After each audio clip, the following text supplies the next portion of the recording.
Well, I thought there was something funny going around here anyway with an Apple III, so maybe Paul can fill us in on this. Okay. Welcome, everyone. Today I'm going to talk about funny mode on the Apple III. The Apple III was basically an improvement over the Apple II. Apple II Plus, it had more RAM, it had faster speeds, it had built-in stuff like a serial port and a printer port, RGB output, 6-bit audio, clock nearly built in. And one of the things they included in it is this emulation mode.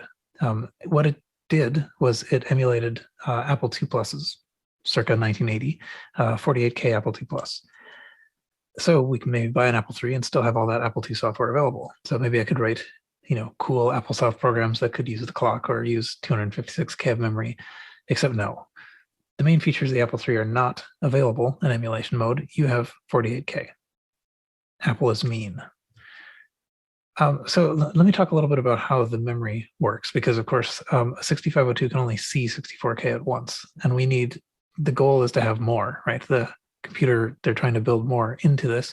And so the way they did it was through bank switching. So this, what I've got on the screen is a memory map of the Apple III. The lower part up to 2000 is 8K of RAM. Then there's 32K of RAM in this middle chunk from 2000 up to 8000.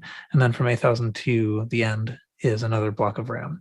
You can see in the C1000 area, there's an IO space, 4K IO space, which is, you can also see kind of like sharing a memory space with that higher 24K of RAM. And then the ROM, the Apple III ROM, is actually quite tiny. It's from F1000 to the end. And it's a little 4K ROM that also shares the space with this RAM space. So you can already see that there's a fair amount of like overlay here. The way that the features of the Apple III are controlled is through these versatile interface adapters. They are 6522s. They control I/O devices, machine behavior. I don't really know what they are, but they act like soft switches. As far as we're concerned, they can be like soft switches. The two important ones are FFEF, the bank register, which says which of these things is swapped in, F0, F1, and so forth, and FFDF, the environment register. If you compare this memory map to the lower 48 of the Apple II, you see that there's a lot of RAM here compared to the ROM that you have in an Apple II. But you could put in the contents of the Apple II ROM here and then lock it, right? So then that would be effectively like a ROM. The I/O switches that we're familiar with in the Apple II are pretty much the same, not identical, but pretty close to the ones that are in the C1000 area here. So you could get the lower 48 to act pretty much like an Apple II if you do a little bit of translation on the I/O space, load in the ROM where it's supposed to be. That's Apple II emulation mode. That's the 48K Apple II. There is this view of emulation mode that it is essentially, in the design of it, they added chips to make it worse, that it would have been able to do all of the Apple II stuff, but in a fear for marketing, they said, no, lock that down. We don't want the Apple II within the Apple III to compete with the actual Apple II. It's not actually that simple. So why can't we run 64K software? Why are we stuck with this 48K? One big reason is that the way that the Apple II treats the other 16K is different. The reason that it's important is because this was the standard. So all of the Apple II stuff that's expecting to run in 64K is expecting to be able to manage memory this way. The Apple III does not do it that way. The other thing is that there are these, I mentioned the VIAs, right, in the high FF page. They have to be dodged because they are soft switches. So it's hard to read the RAM that's underneath them. And if you touch them, you could send the machine into some state, fast or some other bank mapped in. So in fact, it really doesn't seem like it was just the addition of a spiteful hardware lock that says, no, we want you to buy an Apple II also. It's actually difficult. It's possible that it would be possible, but it wouldn't have been trivial. So what Apple II emulation mode actually does is it protects the ROM area that you put the Apple II code in, translates whatever I/O switches need translating, and provides some missing graphics modes. So the mixed graphics text mode doesn't exist on the Apple III, for example. So it takes care of that. the way you actually do Apple II emulation is you boot a pre-boot disk, and that brings up a bunch of options. The main thing is really the Applesoft versus integer basic selection. Then you switch the disks, put in a new disk, and boot. So what you're doing by putting it in emulation mode is you're basically saying, protect me from injuring myself on the Apple III stuff, but I will not be able to reach the Apple III's features. And actually, a lot of that is because we're protecting those vias in the high memory space. So the emulation disk itself is organized. It has all of the stuff that it needs to put in to the RAM to simulate the ROM. The first chunk, well, the very first chunk on the disk is the emulation program itself. Then there's the integer basic image that has the communication card and the disk card, and it has the programmer's aid number 1, MTD8 ROM, integer basic, and auto start monitor. Applesoft basic image has what you would expect corresponding to that. So slot 5, slot 6, slot 7, Applesoft basic, auto start monitor. And so when you make that choice, it chooses what to load in off the disk and put into memory, lock, and then go. And one aspect of that is that if they are loaded from the disk, then they can be changed on the disk. And so you can sort of rewrite your ROM, your Applesoft, your disk serial communication card firmware. You can also change the font. So the at least part of what this is framed around is this series of articles in Softalk, July, August, and September 1983 by George Oetzel called Hot Rod 3. And it's basically a 3-part series talking about ways that you can do Apple II-like things with your Apple III. So part 3 is the meatiest one. That has information about changing the character set, handling lowercase display and input, expanding memory a bit beyond 48K, and hybrid mode, which is funny mode. What the emulation disk does when it's launching the emulator is it sets the parameters and loads the ROM images, sets the environment variables. So that's this LDA, FC, STA, FF, DF that's selecting the environment. And then it turns on emulation mode, which is down here where it sets the 40-bit of the FFE3 and then boots. So that is where the emulation mode is turned on. The name of the talk has to do with funny mode, and that's also variously known as silly mode, hybrid mode, Satan mode. And the experiment is basically, what if we don't turn on the Apple II emulation mode? So basically, if we remove the safety net and retain the access to the VIA registers that let us get at the features of the Apple III, then what? So the problems that we run into if we're just going to operate in Apple III mode is that we need to sort of dodge those VIA registers. And it turns out that in the monitor ROM, the VIA registers are sitting right in the middle of a lookup table, a command table. So if you don't do this, then if you get into the monitor with call 151, you'll be there, but it won't understand you. So what we'll do is move the tables out, and essentially what we do is load in the monitor off the emulation disk, and then move the tables to somewhere else and redirect the pointers to those tables and then write them back out. That's one problem, not too hard to solve. And so what we will want to do if we want to be able to change the D1000 space is to change this FC to F4. It'll change bit 3 to allow read-write. If we do that, though, we have to make DOS 3.3 less dangerous, because when you boot DOS 3.3, it explicitly puts a 0 in E1000, which forces the language card to reload. We don't have a language card. We don't want to do that. So we want to nop that out. And then the last thing to do is in emulation mode. So we're going to change the FC environment to F4, and we're going to nop out the thing that sets the 40-bit. Write that back out. And at that point, if we start the emulation mode, it'll boot, but it'll look kind of funny. So it'll run the hello program, but then it's got all these like sort of colored checkerboards. What's happening here is that text page 1 is the same as on the Apple II, but the Apple III has color text, color foreground, color background, and the color is determined by the value in the 800 page, well, 800 to C100. So what we're looking at here is an Applesoft program or a boot sector or something, but we're looking at code which has colored the screen. This is actually kind of a larger problem because basic programs live at 800. So we're going to have to do something about that. One thing that we can do is to tell Applesoft, move your stuff to C100. So there's a sort of a utility program that I'll talk about shortly here that does this. So it does various other things, but one thing it does is it sets up Applesoft to use C100 instead of 800, and then after that it clears the screen. So I use this as part of the boot process. It runs this, which will relocate Applesoft, clear the screen of junk, and then at that point you should be safe to use Applesoft. So what I did was I adapted some utilities that Oetzel provided. I put them into an Ampersand handler, which you can just run, and it'll set up the handler, relocate basic, and then it sets up AND1 or AND2 to change speed between 1 and 2 megahertz, and F and N for video off and on. Video off is faster. So if you really want to go fast, you switch to 2 megahertz and turn off the video. And then Ampersand L will set the background of a line to what you have set. And then Ampersand C will clear the text.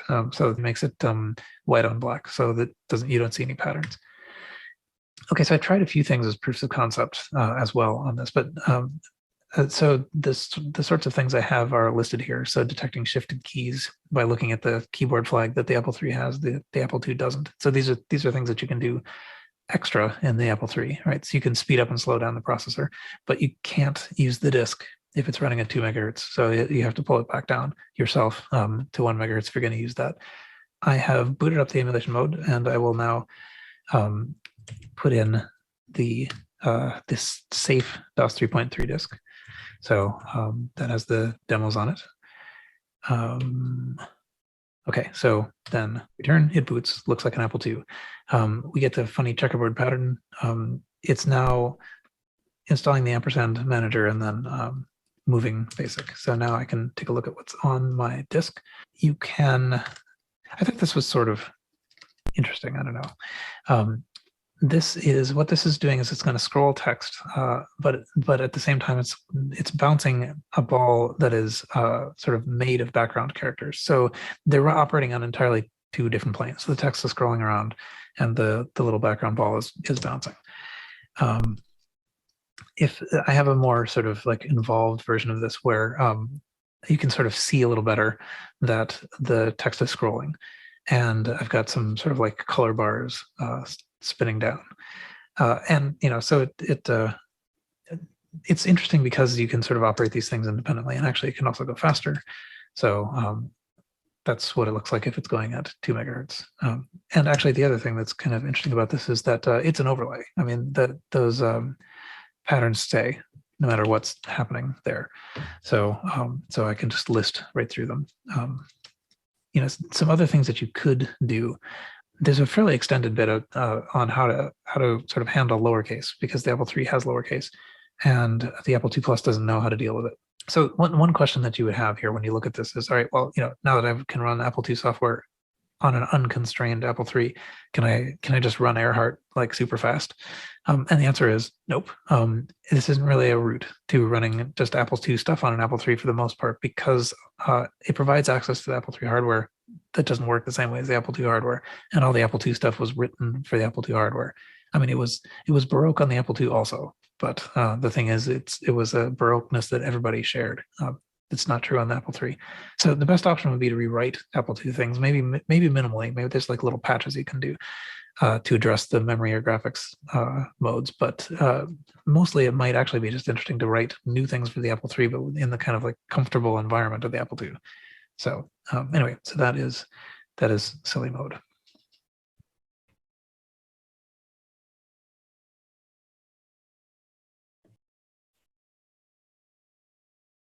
All right. I think I'm probably audible. I'm not sure if I'm visible. I suppose I have the special power of being able to spotlight myself.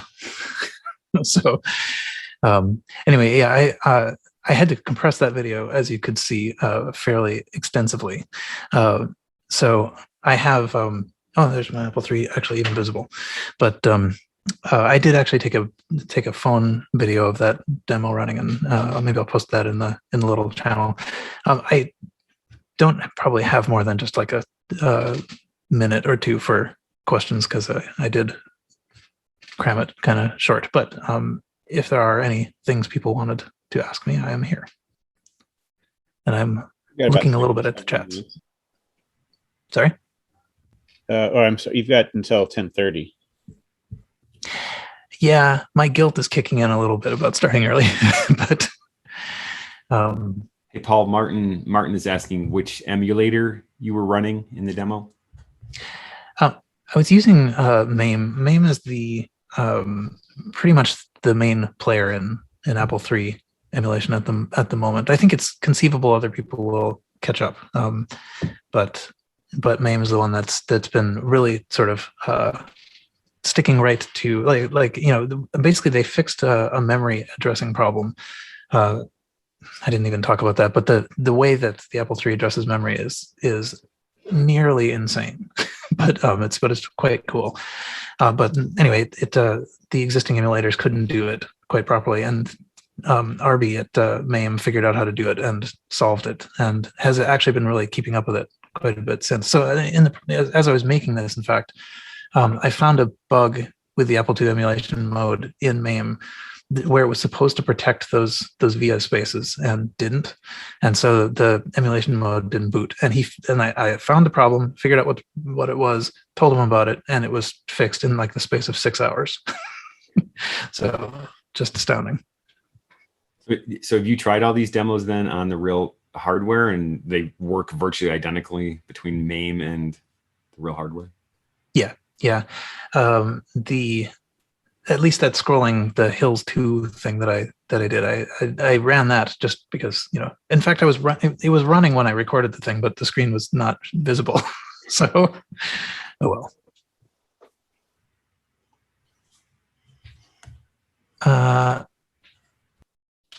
I don't know. So there's a question about how similar the Apple III foreground background color text scheme is to the equivalent on the IIe's external RGB card. I don't know. Unfortunately, I don't know. The IIe's card connects to the same monitor, but I'm not sure if they're the same. I'm not sure if the signals are exactly the same. But I think the colors are pretty much the same as the Apple II low res colors. So probably they're the same. The Quinn asked in the chat whether it's difficult to get Apple III's. I think it's expensive kind of to get Apple III's. They don't come up that often.